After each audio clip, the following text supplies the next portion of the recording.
Hi, everyone. I'm Brendan Durr, Head of Business Development here at Workgroups DaVinci. And with me again is Will Goad, our Head of Solutions and Product.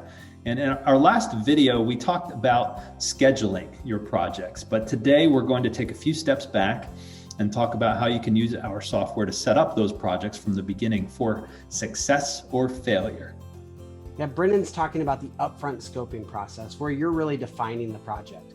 Now, you may call it a project brief, a creative brief, a request form or an intake form, or whatever it is. Well, it's really the document or the documents that set the parameters and the agreements for the project. They tell you what to produce, and ultimately they're going to define what success or failure looks like.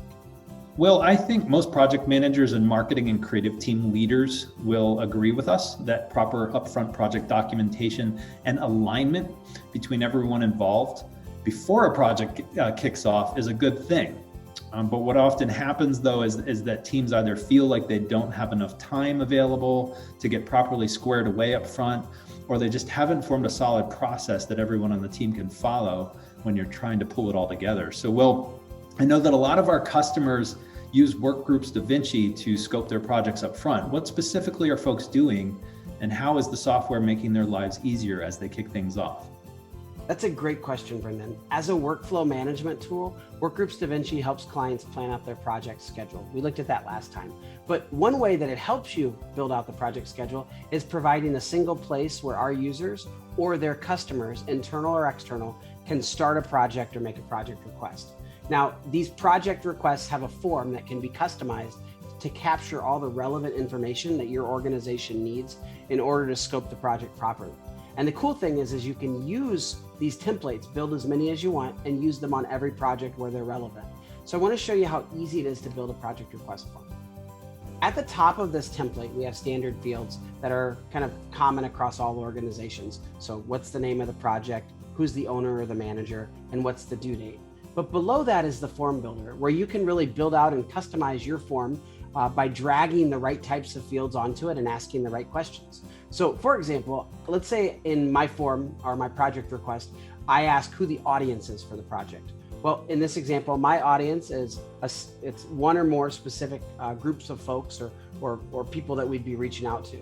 And so what I would do here is I would grab this multi-select field option, drag it onto my form builder, name it audience, and then provide all of the different audiences that we might need to serve. And as you're building these fields, what we do is we try to encourage folks to think about what field type is best for each question on the form. So if I say, hey, what do you want the audience to feel? Well, you want the requester or the person filling out the brief to kind of speak in sentences, if you will. So use that large text box. But if it's a simple yes or no question, that's where the radio button can be helpful. So maybe I want to say, hey, is there a budget for this? You definitely want to make sure you ask the right questions in your brief, but also build it in such a way to ensure you're getting the appropriate answers as well. Just make it easy for the folks entering the information. Will, with all the information and objectives that corporate teams have to account for in today's work environment, I have to imagine these forms can grow to be pretty complex and capture a lot of information if you don't keep an eye on it anyway. How do you avoid overwhelming people with this document? If someone is looking at dozens of questions and inputs, it can get overwhelming and not focus them on the right things, and perhaps maybe discourage folks from wanting to fill this out at all. Yeah, you're absolutely right, Brendan. And this is where we encourage folks to build different types of forms based on the type of projects that they're scoping. And wherever possible, keep it simple. Don't create hundreds of fields, but focus in on the relevant details related to that particular type of project. Another nice thing about Workgroups is you can take this even further with our dynamic fields. And so fields can kind of pop up or be hidden depending on how the form's filled out. So another simple example, let's say that we have this, how are we delivering the project question on the form? And there's two options. Either we're sending files or we're printing. Well, if I'm sending files, I don't need to bother the person filling out the form with what's the quantity? How many of them are we? How many documents are there? That's not really relevant. That's noise to them and it can distract them from the project. So if you choose send files, that's it, you're done. But if you choose, hey, we're printing them, then we're going to have additional fields open up that are relevant that now do matter. Like, well, how many are we printing? Are we printing them in-house or are we sending this to a vendor? If there's a vendor, who's the contact person? What's their email? What's the budget? And so you can really kind of tailor the form to kind of expand or contract based on the needs of that particular project. And that eliminates a lot of the noise that could confuse or clutter up the project scoping process. Thanks again for showing us all of this, Will.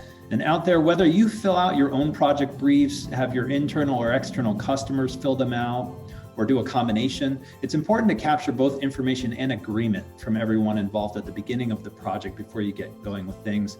And that's all for today. We invite you to follow along with Will and I at Workgroups DaVinci on LinkedIn, where we will continue to cover best practices in marketing, creative, and production process. If you're interested in learning more about Workgroups and how we can help manage your projects end to end, reach out to us at workgroups.com. We'll see you all next time.